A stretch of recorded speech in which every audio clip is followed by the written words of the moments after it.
Hello philosophers, today I am introducing you to what hopefully will be the structure of my videos going forward. This is Baldur's Gate 3, a role-playing game released by Larian Studios and hailed by many as one of the greatest of all time.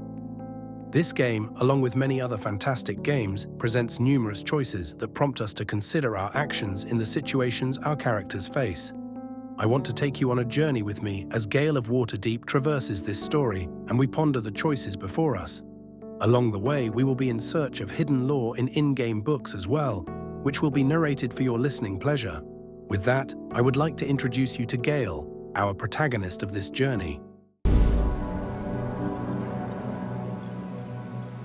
Well met, stranger.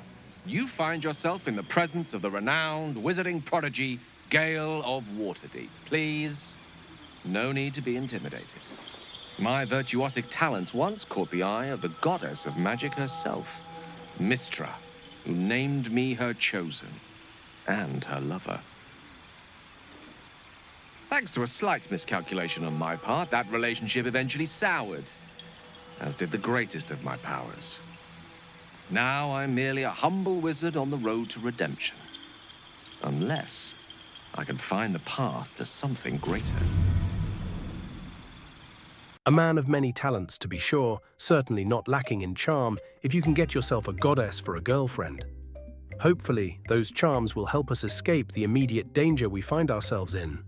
We wake up to find ourselves on an alien ship, having been previously abducted out of our home in the middle of the night to be probed by one of the most disgusting parasites I think I have ever seen.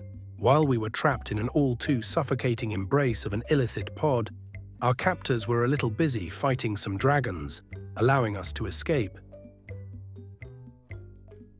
Lae'zel takes this opportunity to take a look around instead of assisting me out of my pod, a choice I will remember later, as well as her falling on her green arse at the slightest bump of the ship.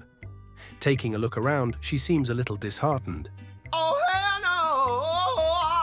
no! Looks like a lovely place for a vacation adventure, if you ask me. The first companion we meet on the ship can hardly be considered a person, but rather a part of one now dead. This is us, a lovely walking brain. What more could a traveling philosopher want than a brain to pick for the road? After freeing our adorable new companion, we are ever so politely instructed to head to the helm. We must go to the helm. At the helm, we are needed. Making our way through the ship with our new best friend, us, we get to meet our next future companion, Lae'zel. She's a firebrand, but I'm sure we'll come to respect each other in time, right? This is your end. Your head throbs and your skin tingles. Visions rush past. A dragon's wing, a silver sword, and a flash of your face seen through the strange woman's eyes. See, we're already bonding. After some chit-chat about our new vacation adventure through the Hells and our adorable companion, us, we press forward to find some of the denizens of the ship and our next companion. This is Shadowheart. I can tell already she's my type, but she seems to be in a bit of trouble. After giving it our best attempt to free her, Lae'zel does have a good point, I decide, and we hightail it out of the room and into the helm, where we are greeted by some very handsome devils.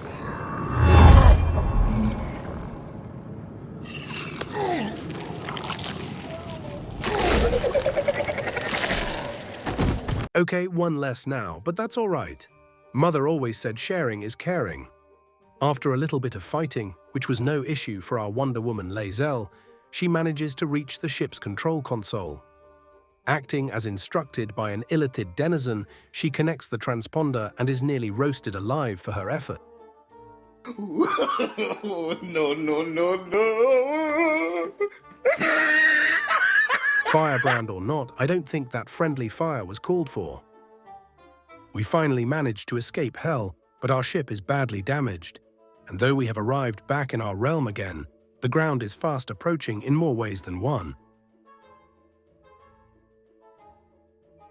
Saved by an unknown stranger, or perhaps wild magic as far as we know, we awake on the beach and take stock of our current situation.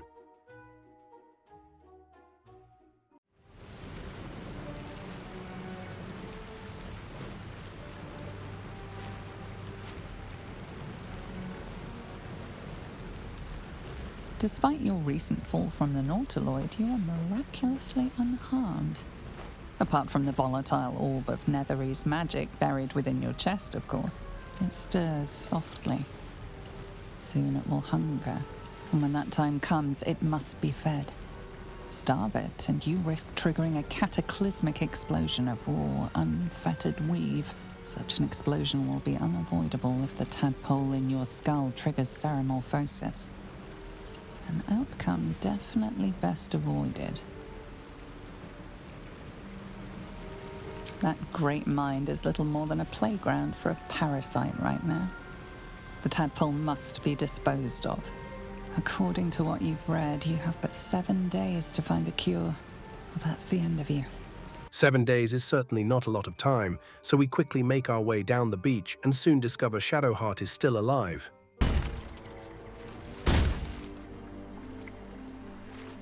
Blasted door, What?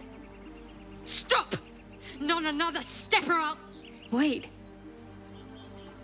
It's you. You're the one who tried to free me on the ship. At least, you made the effort. Suddenly you see what she sees, feel what she feels. Confusion, resolve, and a hint of gratitude. Ah! Did you feel that? You've got the same thing I do. And so my future girlfriend joins our group, and we set forth toward the crashed ship. Along the way, we encounter some adorable but not very friendly walking brains. Unfortunately, they had to be put down for us to continue.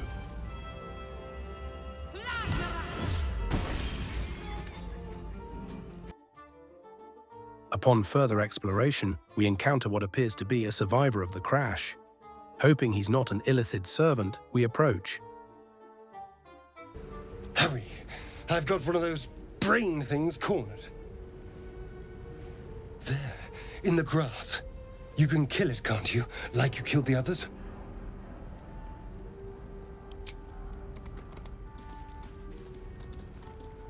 There.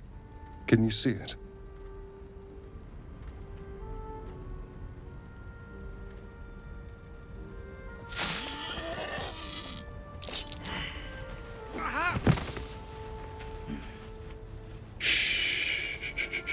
Not a sound.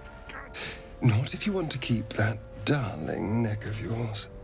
And you, keep your distance. No need for this to get messy. I need him alive. Stow that blade, or I'll show you just how messy things can get. Ah, promises, promises. But I have other business, I'm afraid. It would seem we share a common fate after all, but maybe not a common charisma stat.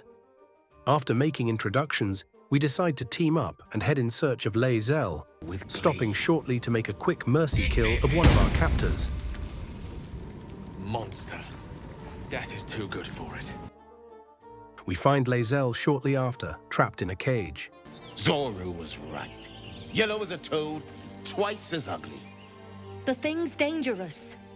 Leave it for the goblins to kill. Unfortunately, I fail my role, and I am forced to deal with the racist tieflings. No! You lying rat! Once reunited with Gale, she proceeds to tell us of a plan to cure our tadpole affliction. Ignoring said plan, we press onward further down the road toward loot, only to discover we aren't the only ones in search of riches in the area. After persuading the people outside the crypt that today is not a good day to die, we head inside. My companions waste no time investigating the rooms below eagerly, with me closely behind. It is for knowledge that I seek.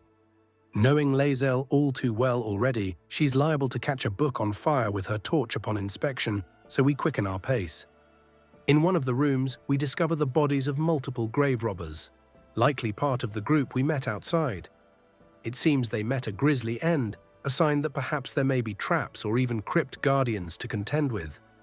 Searching further inward, I find an interesting book in a once lavish library. Upon inspection, we read the following. In life, her service had been impeccable. Daily did she devote herself to the Lady of Loss. Daily did she free herself from the tyranny of memory. All in time was lost to her, her relations, her preferences, even her own name. Upon the altar of her devotion placed she the ultimate offering, her emptied mind. And when she died, when she awoke in death and found herself standing in the pale and faded city of judgment, she waited for the Lady of Loss to retrieve her. 1,000,000 souls and more passed her in colourless gusts, but no hand materialised in her hand. No voice whispered instruction in her ear. No guidance proffered itself from the bleached and barren sky.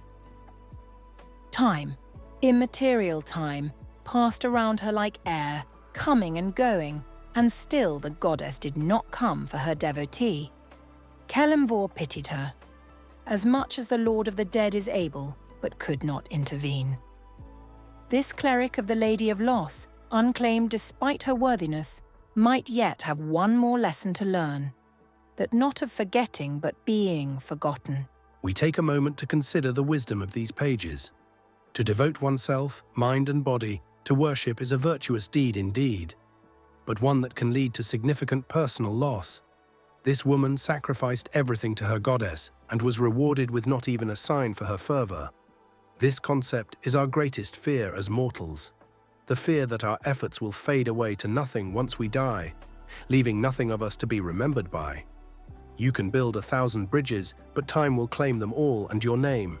What matters most, what will carry on, is the way we change the world around us. Those same bridges could be the foundation for a new village that prospers into a kingdom. One deed leads to another.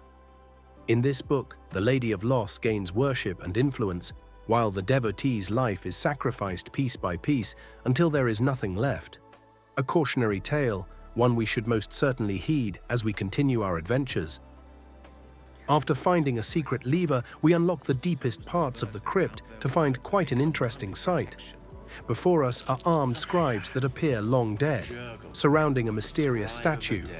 We find a button to the final room, and upon clicking it, we find out the scribes are the crypt's guardians after all.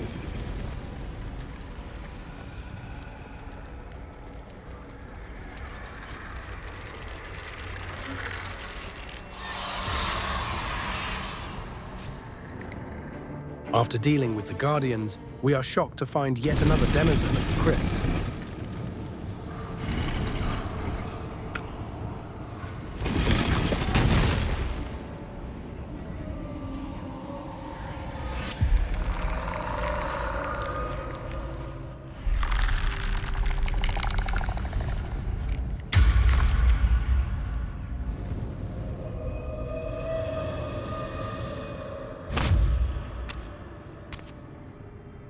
So he has spoken, and so thou standest before me, right as always.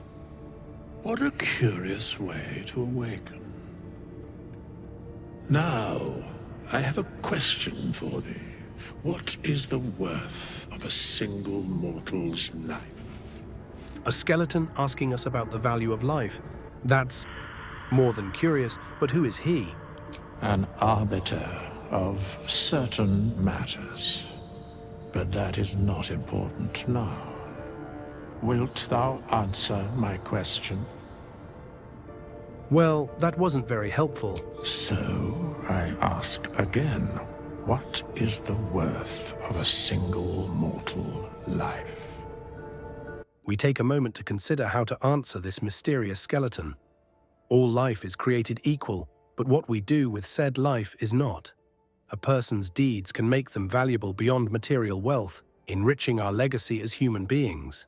But that does not mean our deeds should be held against us as a scale for good or bad. Not to say we shouldn't have justice, mind you. Every life, regardless of past choices, can achieve an infinite number of possibilities and should not be limited by what we deem valuable in the present. If all are at war, none can win. Very well. I am satisfied. We have met, and I know thy face.